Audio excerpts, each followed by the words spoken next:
नमस्कार। सबसे पहले सभी पत्रकारों का बहुत बहुत स्वागत इस प्रेस कॉन्फ्रेंस में। मैं संस्कार भारती कोकण प्रांत का अध्यक्ष हूं और मराठी नाटकों में, मराठी सिनेमा में अभिनेता रह चुका हूं काफ़ी सालों तक। बहुत सारे लोगों को पता होगा, कुछ लोगों को शायद पता न हो, इसलिए ये थोड़ी खुद के बारे में जानकारी। कन्वीनर के तौर पे इस वर्ष का जो ये सिने टॉकीज का जो कार्यक्रम है वो मैं हैंडल करने वाला हूँ। तो ज़्यादातर टेक्निकल बातें जो हैं इसको ऑर्गेनाइज करना, आपके सामने अच्छी चर्चा पेश हो, इस लिहाज से जो कुछ ज़रूरी है वो करना, उस पर चर्चा करना। सो ये बैकस्टेज वाले जो काम है उसमें थोड़ा ज़्यादा मैं लगा हूँ। और हमारे जो पेट्रन्स हैं जिनमें से दो आज यहाँ पे उपस्थित हैं, विपुल शाह और भारती प्रधान जी, तो ये भी रिप्रेजेंट कर रहे हैं और इस सेमिनार में बहुत अच्छे डिस्कशंस एक्सपेक्टेड हैं, जिनके बारे में शायद इनको पत्रिका दी गई है, सबको मिला है ना, शायद मिलेगा वो भेजा जाएगा आपको, जिसमें जो विषय है, क्योंकि 13 तारीख को शाम को 5:30 बजे इसका इनॉग्रेशन होगा। इनॉग्रेशन होने के बाद 14 तारीख को 3 सत्र होंगे, जिन 3 सत्रों में डिस्कशंस होंगे अलग अलग विषयों पर, और 15 तारीख को फिर से 2 सेशंस होंगे और शाम को कल्मिनेशन होगा। तो इस तरह से ये प्रोग्राम आयोजित किया गया है और संस्कार भारती की तरफ से और एनएससी के सहयोग से ये बहुत अच्छा कार्यक्रम यहाँ पे आपके सामने प्रस्तुत होने जा रहा है। तो इसका ज़्यादा से ज़्यादा लाभ उठाएं। इसमें रजिस्ट्रेशंस भी शुरू हो गए हैं और अच्छा रिस्पांस भी मिल रहा है। अखिल भारतीय स्तर पर बहुत सारे लोग, बहुत सारे सेनाकर्मी जो हैं वो इसमें सहभागी होंगे और उनके मन में जो सवाल होंगे उसके उत्तर भी शायद मिलेंगे, चर्चा भी अच्छी होगी। एंड वी एक्सपेक्ट कि जो संस्कार भारती का उद्देश्य है स्व की तरफ जाना, यानी कि भारत के दृष्टि से जो चीज़ें या जैसी फिल्म हम लोग सोच रहे हैं वैसी फिल्म को लोगों के सामने लाना, इस पर चर्चा होगी और शायद आगे चल के हमें और ज़्यादा फिल्में इस तरह से दिखेंगी, क्योंकि हमें किसी पर वर्चस्व दिखाना नहीं है, पर जगत गुरु कहा जाता है भारत को, भारत देश को। तो उसी लिहाज से हम फिल्म इंडस्ट्री में भी रहें, यही अपेक्षा है। तो मैं एक्सपेक्ट करता हूँ कि ये 3 दिनों में ये सत्र जो है वो बहुत अच्छी तरह से चले और अच्छा इसमें अच्छी चर्चा हो।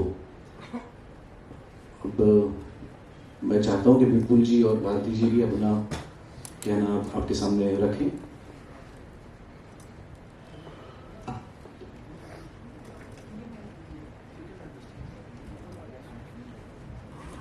वैसे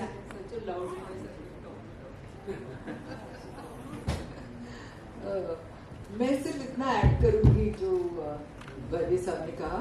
मैं सिर्फ इतना ऐड करूंगी कि जो टॉपिक चुना गया है इस बार डिस्कशन के लिए, from woods to roots, I think that sums up everything, because you know हम लोग इतना बांट चुके हैं ना। We have Tollywood, Mollywood, Bollywood, you know, we have so many woods. तो सबको अभी टाइम आ गया है कि सबको एक अम्ब्रेला के नीचे आना चाहिए और उसे भारतीय सिनेमा करना चाहिए। तो मुझे खुशी है कि आप लोगों ने ये टॉपिक चूज किया, बिकॉज इसी डिस्कशन और चर्चा जो करेंगे इसी में I think will be able बहुत आगे जाना जरूरी है और जा सकते हैं ऐसे डिस्कशन से। तो I think topic we chosen this time is excellent. Sunil ji, Bharti ji, आप सब थैंक यू वेरी मच। आप सब यहाँ आए। बॉलीवुड शब्द से पूरी इंडस्ट्री को तकलीफ है और ये बात हमारे सबसे आइकॉनिक सदी के महानायक अमिताभ बच्चन जी भी बहुत बार बोल चुके हैं और भी बहुत सारे मंचों पे इसका बहुत प्रखर तरीके से विरोध किया गया है। तो हमारी एक ही रिक्वेस्ट मीडिया से है, अगर आप इसे बॉलीवुड कहना बंद कर देंगे तो ट्रस्ट में ये बॉलीवुड शब्द खत्म हो जाएगा, और वो बॉलीवुड हुआ तो टॉलीवुड हुआ तो कॉलीवुड हुआ, ना ऐसा कुछ है, ना ऐसी कोई बात है। भारत का सिनेमा एक ही सिनेमा है। और मैं आपको बताता हूँ कि जब हम आज भी जब हमारे साउथ के मित्रों से बात करते हैं तो कई लोग हैं जिन्होंने मुझे कहा है कि हम तो बच्चन साहब की जो पुरानी पिक्चरें थी उसी को इंस्पिरेशन रख के हमारी फिल्में लिखते हैं और वो फिल्में इतनी सक्सेसफुल होती हैं। तो एक आज साउथ बहुत ज़्यादा सक्सेसफुल है, लेकिन वो देखिए आयरॉनिकली नंबर्स की बात कर रहे थे हम, अरुण जी ने भी ये बात का जिक्र किया, लेकिन पुष्पा 2 ने जो नंबर्स अचीव किए हैं वो सारे रिकॉर्ड ब्रेकिंग नंबर हिंदी में से आए। साउथ के नंबर्स उनके रिकॉर्ड ब्रेकिंग होंगे पर हिंदी के नंबर रिकॉर्ड ब्रेकिंग हैं। तो ये एक बात सिर्फ यही साबित करता है कि सारा भारतीय सिनेमा एक है, and that is why woods to roots is the right theme.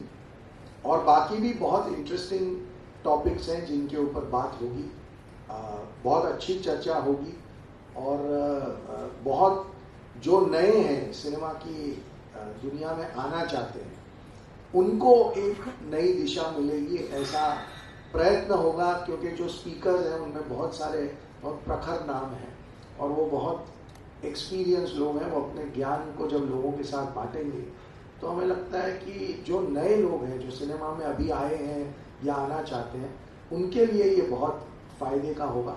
और जब एक सिनेमा की कम्युनिटी में एक जागरण होगा तो धीरे धीरे पूरे देश में उसका असर दिखाई देने लगेगा। ये जो मूल आशय है ये मुझे लगता है बहुत ही अच्छा और बहुत नेक आशय है, तो इसका फ़ायदा ज़रूर हमें मिलेगा। तो मुझे लगता है कि ये सिने टॉकीज हर साल ऐसे ही बहुत अच्छे टॉपिक लेके आए और एक जागृति पैदा हो, तो मुझे लगता है कि एक सार्थक प्रयास होगा। Thank you. विपुल जी जो कह रहे थे, I just want to add to that कि मैं 50 साल के ऊपर I have been a journalist, कई मैगजीन्स के संपादक, I have been an editor of a very long time, Star and Style, Movie Magazine, Film Street Journal, I mean you name it, and I have edited Savvy, I have edited a lot of these magazines. लेकिन मैंने 50 साल में मैंने एक बार भी बॉलीवुड का नाम कभी लिया नहीं। I have always called it Hindi film industry or Hindi cinema. To this day I have never used the word Bollywood, and I just wish दूसरे लोग भी, if they followed me, it would be great. आपको 1-2 दिन में दे देंगे। 13, 14 और 15 दिसंबर को ये जो कार्यक्रम है वो होने वाला है। ये मैं फिर से दोहरा रहा हूँ, 13 तारीख को शाम को इसका उद्घाटन होगा, 14 तारीख को 3 सत्र होंगे जिसमें डिस्कशंस होंगे। फिलहाल तो ये मेरे पास इंग्लिश में इसके टॉपिक्स शायद आए हैं, स्टिमुलेटिंग, जिसमें पहले दिन शायद is box office the only symbol of success in cinema, holistic analysis, ये एक विषय होगा। दूसरा विषय इज सिनेमा जस्ट एंटरटेनमेंट और मोर, ये एक विषय है। फिर तीसरा विषय है local is global, is going back the way forward. दूसरे दिन मतलब 15 तारीख को जो विषय है वो है री इमर्जेंस ऑफ भारतीय सिनेमा, वुड्स टू रूट्स, जिसका जिक्र अभी हुआ, और role of women in development of cinema and in cinema. So ये बहुत ही महत्वपूर्ण ऐसे 5 विषय हैं जिन पर चर्चा होगी। बहुत मान्यवर लोग इसमें शामिल होंगे और ये डिस्कशन बहुत ही इंटरेस्टिंग रहेगा। मुझे लगता है इस तरह का, जैसे विपुल शाह जी ने कहा कि ये बाईएनियल है, मतलब 2 साल में एक बार ये सिने टॉकीज होता है। तो हम आशा करते हैं कि विषय हमारे पास इतने अच्छे आए और जो लोगों का जो सहभाग है वो भी दिन ब दिन बढ़ता जाए और विषय भी अच्छे निकल आए, जिससे cine talkies will be forced to have it every year. और अगर ये डिस्कशन अच्छे हुए तो ये हम सबके लिए ही अच्छा रहेगा, ये मान्यता है हम सबकी। और अभी अगर किसी को कुछ सवाल है इसके बारे में तो प्लीज गो अहेड। विपुल जी, सही है। या so good to see you know. ये बहुत इंपॉर्टेंट है जब हम कंटेंट की बात कर रहे हैं, लेकिन एक साथ एक फिल्म, दो you yourself is such a big producer, आपने इतनी सारी फिल्में और इतनी कल्ट फिल्में दी हैं हिंदी फिल्म इंडस्ट्री को, लेकिन जब हम कंटेंट की बात करते हैं, जो एग्जीबिटर है ना, डिस्ट्रीब्यूटर है, वही फिल्म को हाथ नहीं लगाते हैं और वो एक मोनोपोली सी बन गई है। What's your take on that and do you think the moment corporate start involving in the film making, अब ये अलग दुनिया बन गई है। एक दौर था, प्रकाश मेहरा की बात करता हूँ या मैं मनमोहन देसाई की बात करता हूँ, जुनून से फिल्में बनाई जाती थी, घर बेच के फिल्में बनाई जाती थी, लेकिन अब now it is more on calculator. What's your take on that? खास करके वो लोग जो कंटेंट तो लेके आ रहे हैं लेकिन थिएटर नहीं मिल रहे। देखिए, ये एक लड़ाई निरंतर है, क्योंकि जो डिस्ट्रीब्यूटर है या जो एग्जीबिटर है वो आर्टिस्ट नहीं है। उसको अपने थिएटर की सैलरी, एसी के बिल, प्रोजेक्शन को संभालना है, क्वालिटी संभालनी है, तो उसके लिए नंबर सबसे इम्पोर्टेंट होता है। Same is with corporate houses, they have a big mandate. कई पब्लिक लिमिटेड कंपनियां होती हैं तो उनको अपनी बैलेंस शीट्स का देखना ज़रूरी होता है। लेकिन मैं ये मानता हूँ कि ऑडियंस ने पिछले एटलीस्ट 3 या 4 साल में ऐसी बहुत सारी कंटेंट बेस्ड फिल्मों को, जिसमें बड़े नाम ना जुड़े हों, उसके बावजूद उन्होंने उन फिल्मों को बहुत सक्सेसफुल बनाया है और इससे बहुत दरवाजे खुले हैं, सबकी आंखें भी खुली हैं और सब लोग अब बात कर रहे हैं कि content is the best form to go forward. और अगर आप देखेंगे, मैं जैसे आपको कहूँ कि इसी साल एक बहुत छोटी फिल्म आई थी मुंजिया, और वो बहुत चली। वो फर्स्ट टाइम डायरेक्टर था, फर्स्ट टाइम एक्टर था, एक बहुत सीनियर प्रोड्यूसर थे, और उसके अलावा टीम में कोई ऐसे बड़े नाम नहीं थे। उसके बावजूद उस फिल्म ने ब्लॉकबस्टर बिजनेस किया। करेक्ट। तो वो एक बहुत बड़ा साइन बार बार हर साल लोगों को मिल रहा है। हमने जब केरला स्टोरी रिलीज की थी तो किसी को नहीं पता था कि ये ऐसा बिजनेस होगा, या वैसे कश्मीर फाइल, बहुत सारी फिल्में हैं। तो धीरे धीरे लोग ये मानना शुरू कर चुके हैं कि कंटेंट का कोई ऑप्शन नहीं है। और जब एग्जीबिटर्स होते हैं या डिस्ट्रीब्यूटर्स होते हैं या कॉर्पोरेट हाउसेस होते हैं, जब वो देखते हैं कि ये कंटेंट बेस्ड फिल्में अनएक्सपेक्टेड नंबर्स कर रही हैं, तो फिर उनका भी झुकाव उधर आना शुरू हो जाता है। अब क्या होता है कि एक इतने सालों का पुराना सिस्टम है, उसमें से नए सिस्टम को जन्म लेने के लिए थोड़ा वक्त, थोड़ा संघर्ष इनएविटेबल है। हम सब उस दौर से गुजर रहे हैं जब हम सब अलग अलग किस्म के संघर्ष कर रहे हैं कि कैसा सिनेमा बनना चाहिए, क्या स्टार कास्ट होनी चाहिए, कंटेंट कितना इंपॉर्टेंट है, वगैरह वगैरह। और ये सिर्फ मैं अकेला नहीं, या भारती जी नहीं, या सुनील नहीं, सब पूरी इंडस्ट्री इस वक्त उस थॉट प्रोसेस में लगे हुए हैं कि आगे का रास्ता किस तरफ है।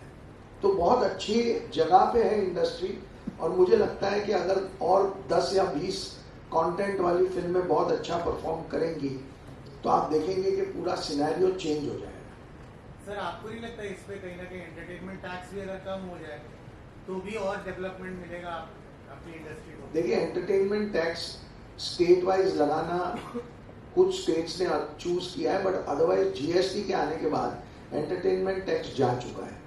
तो एंटरटेनमेंट टैक्स की वजह से फिल्में चलती है या नहीं चलती, ऐसा नहीं होता।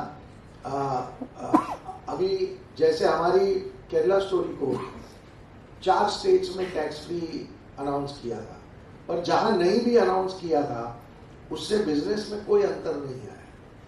तो लोग अगर कंटेंट पसंद करते हैं तो फिर वो प्राइस या एंटरटेनमेंट टैक्स की परवाह नहीं करते।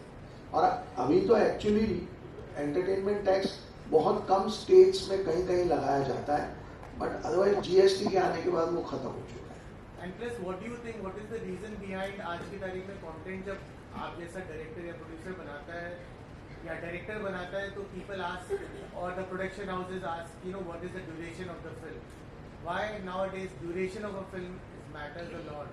You know, at that very same time Pushpa करीब 3 घंटा 20 मिनट की फिल्म थी, बट अभी पुष्पा के अलावा कोई और फिल्म आ जाए तो लोग 3 घंटा 20 मिनट बड़े बड़े स्टूडियोज पैक आउट कर देंगे कि यार 3 घंटा 20 मिनट कैसे होगा, इसको काटिए। नहीं, देखिए ऐसा नहीं होता। एनिमल भी बहुत लंबी फिल्म थी, 3.5 घंटे की थी। जवान 3 घंटे के आसपास की फिल्म थी। पठान वॉज आई थिंक 245 और समथिंग। ऐसा नहीं है कि फिल्में कंपल्सरी, देखिए हर कहानी की एक रिक्वायरमेंट होती है कि ये कहानी आप कितने ड्यूरेशन में अच्छे से कह पाएंगे, और वही एक क्राइटेरिया होता है। और ऑनेस्टली मैंने अभी तक कभी एक्सपीरियंस नहीं किया जब स्टूडियो ने मुझे कहा हो कि फला फिल्म की लेंथ इससे ज़्यादा नहीं हो सकती। ऐसा नहीं होता। लोग, फिल्म अगर अच्छी होती है तो ये डिस्कशन बिल्कुल भी कभी आता ही नहीं। विपुल जी, आपने जिक्र किया केरला स्टोरी का और आपने जिक्र किया था कश्मीर फाइल्स का, और जिस तरह की फिल्में, जिन फिल्मों का आपने नाम लिया, with all due respect and I consider the whole industry as a family, but still अब ऐसा महसूस और ऐसा मीडिया के समक्ष भी आता है कि दो धड़े में लोग बढ़ गए हैं, कहीं ना कहीं राजनीति से बहुत प्रभावित होने लगी है फिल्में, जो पहले नहीं होती थी। It is more of a appeasement. What's your take on that? देखिए हर एक इंसान जो होता है ना, किसी भी देश में और पूरी दुनिया में, हर इंसान का अपना एक पॉलिटिकल व्यू होता है, और होना भी चाहिए, क्योंकि अगर हम डेमोक्रेसी में रहते हैं तो हर एक का अपना व्यू होना बहुत इम्पोर्टेंट है, और वो व्यू को वो एक्सप्रेस करे वो भी उतना ही इम्पोर्टेंट है। जैसे मैंने कहा कि इंडस्ट्री एक बहुत ट्रांसफॉर्मेटिव दौर से गुजर रही है, ये भी उसमें से एक दौर है। हम सबके पॉलिटिकल व्यूज पहले भी थे, आज भी हैं। सोशल मीडिया के आने के बाद लोगों ने अपने पॉलिटिकल व्यूज के ऊपर कमेंट करना शुरू किया, तो सडनली लोगों को रियलाइज हुआ कि अरे यार, हम तो फिल्म इंडस्ट्री वाले या आर्टिस्ट हैं, हम क्यों ये कर रहे हैं। पर ये एक इनिशियल फेज है, इसलिए ऐसा एक डिस्कशन होता है। बट मैं और भारती जी यही डिस्कस कर रहे थे अंदर कि ऐसे मेरे बहुत सारे दोस्त हैं जिनकी पॉलिटिकल आइडियोलॉजी मुझसे बहुत अलग है, हम फिर भी आज भी दोस्त हैं। तो ऐसा कोई प्रॉब्लम नहीं है कि कोई बट गया है या लोगों ने तय कर लिया है कि हम ये ग्रुप है, हम वो ग्रुप है। देखिए अल्टीमेटली फिल्म जो होती है ना, वो सबको साथ में ले आती है। तो अगर आपके पास अच्छी कहानी है तो आपके साथ वो लोग भी काम करेंगे जो पॉलिटिकली आपसे एग्री नहीं करते, तो वो कोई प्रॉब्लम नहीं है। और वो पॉलिटिकल डिसएग्रीमेंट अपनी जगह है और वो रहना भी चाहिए, उससे कोई प्रॉब्लम नहीं है। बट यू सी, अगर आप पठान जैसे पिक्चर देखेंगे तो उसमें तो एक ISI agent, she is helping India to find a rogue Indian agent है विलन उसमें, जॉन एलियट, और उनको पकड़ने के लिए एक ISI की जरूरत है हमें। तो ऐसी भी फिल्में बनती हैं और ऐसी भी फिल्म चल रही है यहाँ। तो ऐसा नहीं कि सिर्फ एक सोच चल रही है। You have all kinds of thoughts going around and they're all doing well if they're well made. जैसे अभी विपुल जी ने कहा, भारती जी, हम पुष्पा 2 की बात कर रहे हैं। Pushpa 2 it's more about swag, और विपुल सर ने कहा कि साउथ के लोगों से मुलाकात होती है और वो कहते हैं कि बच्चन साहब से इंस्पायर हैं। और क्योंकि आपने इतना बड़ा वक्त जर्नलिज्म को दिया है, क्या आपको बच्चन साहब याद आते हैं जब मैं पुष्पा 2 की बात करता हूँ? वो शराबी हो, मुकद्दर का सिकंदर हो, the film is more about the swag. Swag तो हमेशा रहा है हमारे फिल्म्स में। Without swag you don't have a hero. तो I mean except maybe वो अमोल पालेकर, वो एक जमाना था जब बॉय नेक्स्ट डोर वाली फिल्में चल रही थी। बट अदरवाइज मोर और less if you have a very tall hero, I think that swag has to come. Whether it's Amitabh Bachchan or Salman Khan. Salman Khan की फिल्में में तो it's full of swag. So I think swag has always been there from Amitabh Bachchan downwards. Vipul sir, ये जिस तरीके का Senate office एक आयोजन है, आपको क्या लगता है कि इंडस्ट्री में कितना इम्पोर्टेंट है? Which I personally feel like it's very important because आप जैसे फिल्म मेकर्स को एक बार लोग मिल जाते हैं, स्टूडियोज मिल जाते हैं, बट कई ऐसे फिल्म मेकर्स हैं अपना कंटेंट बनाया but they don't have a studio to release और they don't have a OTT platform. तो how do you take this all program as सिनेट ऑफिस? देखिए मैं मानता हूं कि ये सिर्फ बिजनेस के पॉइंट ऑफ व्यू से नहीं है, ये सिनेमा और समाज को जोड़ने का काम करता है सिने टॉकीज। हमारे समाज में और हमारे सिनेमा में कोई अंतर है तो उसे मिटाने के लिए एक बहुत कॉन्क्रीट कंस्ट्रक्टिव एफर्ट है, जहां हम कई बार हम जो नए लोग आते हैं इंडस्ट्री में उन्हें एक सही पर्सपेक्टिव नहीं पता होता, तो वो एक गलत थियरी को लेके गलत रास्ते पे चले जाते हैं। पर अगर सिने टॉकीज जैसा कार्यक्रम हर साल हो और उन नए लोगों को सही रास्ता देखने मिले, उन्हें समझ आए कि सही रास्ता क्या है, तो 5 साल के बाद 10 साल के बाद आप इसका एक जो इम्पैक्ट सिनेमा पे देखेंगे और सिनेमा के थ्रू समाज पे देखेंगे, वो एक बहुत बड़ा कंट्रीब्यूशन होगा सिने टॉकीज का, संस्कार भारती का। तो मुझे लगता है कि ये एक बहुत ही महत्वपूर्ण एक्टिविटी है। और जैसे कि अभी सुनील ने कहा कि हर 2 साल में होती है, मैं तो कहता हूँ हर 6 महीने में होनी चाहिए, ताकि हम ज्यादा जल्दी ज्यादा तेजी से हम लोगों को एक सही पहचान अपने देश की, हमारे समाज की, सिनेमा के ओर हमारी रिस्पॉन्सिबिलिटी की, हम उनको जल्दी से जल्दी सिखा सकें। कहते हैं समाज का रिफ्लेक्शन सिनेमा होता है, आप कह रहे हैं सिनेमा एक उन कब से राह देख रहे हैं, तो एक सवाल उनको पूछने दीजिए प्लीज। बिल्कुल सर, मेरा सवाल आपसे है। मेरा मानना है कि आज का जो फिल्मकार है कहीं ना कहीं मर्यादा भूल रहा है, लिमिटेशन भूल रहा है। फिल्म कमर्शियल एंगल से वो ज्यादा सोचता है बनाने से पहले। भरपूर एक्शन, भरपूर सेक्स ये दिखाने की कोशिश की जा रही है। और साथ ही मेरा एक सवाल और भी है कि जो आज सोशल मीडिया के दौर पर जो यूट्यूबर्स हैं या जो मोबाइल के थ्रू फिल्में बनाते हैं, क्या आप उनको भी फिल्मकार मानते हैं? क्या आपको नहीं लगता इन मुद्दों पे भी चर्चा होनी चाहिए सिने टॉकीज 2024 में? देखिए, हर मुद्दे पे चर्चा होनी चाहिए, लेकिन 2024 का एजेंडा फिक्स हो चुका है। मे बी नेक्स्ट एडिशन में ये मुद्दा आएगा। रहा सवाल एक्शन या वायलेंस या सेक्स का, देखिए इसका ना एक बड़ा अजीब रिलेशनशिप है। जब ऑडियंस देखती है तो फिल्म मेकर ये बनाता है, ऑडियंस देखना बंद कर दे, कोई फिल्म डायरेक्टर नहीं जाएगा उस तरफ या कोई फिल्म निर्माता उस तरफ नहीं जाएगा। मैं पर्सनली किसी के ऊपर कोई जजमेंट पास नहीं करता कि किस फिल्म निर्माता को क्या करना चाहिए या किस डायरेक्टर को किस टाइप की फिल्म बनानी चाहिए। इस पे वो सबका अपना स्वतंत्र अधिकार है और हर इंसान वही फिल्म बनाने की कोशिश करता है जो उसे लगता है कि ऑडियंस बड़े नंबरों में देखेगी। और हकीकत यह है कि अगर ऑडियंस इस टाइप की फिल्में जो हैं वो अगर देख रही हैं तो फिर वो फिल्म निर्माता या फिल्म निर्देशक गलत नहीं है, वो सही है अपनी जगह, क्योंकि ऑडियंस वो चाहती है। सेकेंड थिंग इज, हमारी फिल्मों में जितना वायलेंस हमारी फिल्मों में हम दिखाते हैं, कोरियन फिल्मों में अगर आप देखेंगे वायलेंस तो आप शायद पूरा सीन देख भी नहीं पाएंगे, आंख बंद कर लेंगे। और मैं आपको एक बहुत इंटरेस्टिंग रिसर्च बताता हूं। अभी एक रिसर्च हुआ कि बोरीवली से चर्चगेट जाती हुई ट्रेनों में और वापस आती हुई ट्रेनों में आप देखते हैं अक्सर लोग फोन पे हेडफोन लगा के फिल्में देख रहे होते हैं, कंटेंट देख रहे होते हैं। तो एक सर्वे हुआ कि वो क्या कंटेंट देखते हैं, और आपको जान के ताज्जुब होगा कि 70% ऑडियंस कोरियन सिनेमा देख रहा था। तो उनको हमारा वायलेंस बहुत माइल्ड लगता है, उनको वो वायलेंस करेक्ट लगता है।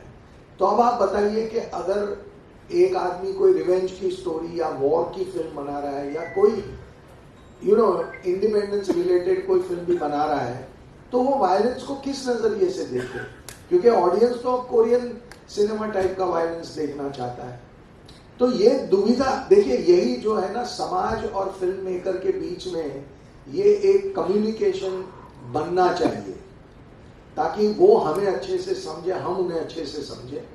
और ये जो कड़ी है इसमें cine talkies is a very important factor.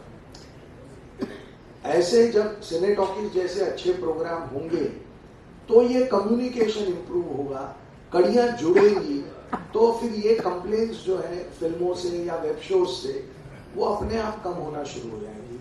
और सबसे इंपॉर्टेंट बात, जो नई जनरेशन के डायरेक्टर्स या प्रोड्यूसर्स आए हैं जिनकी बहुत सारी अपब्रिंगिंग हॉलीवुड या इंटरनेशनल सिनेमा पे हुई है, उनका चॉइस है कि वो वही सिनेमा ज़्यादा पसंद करते हैं, तो फिर उनकी सोच उस ढांचे में कहीं ना कहीं ढल जाती है।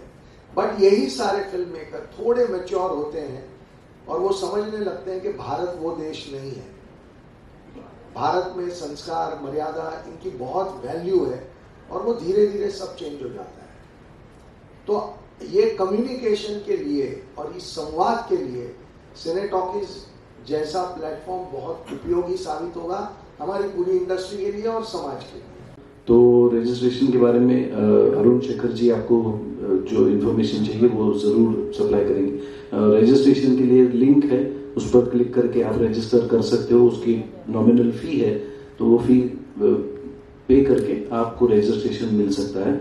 और ये पूरे इंडिया में कहीं से भी किसी को भी अगर आना हो तो वो रजिस्ट्रेशन करवा सकता है। पर अभी शायद थोड़ा सा लेट हो गया है क्योंकि उनकी निवास की व्यवस्था अब नहीं हो सकती है, but we started it long back और लोगों तक पहुंच गया है शायद।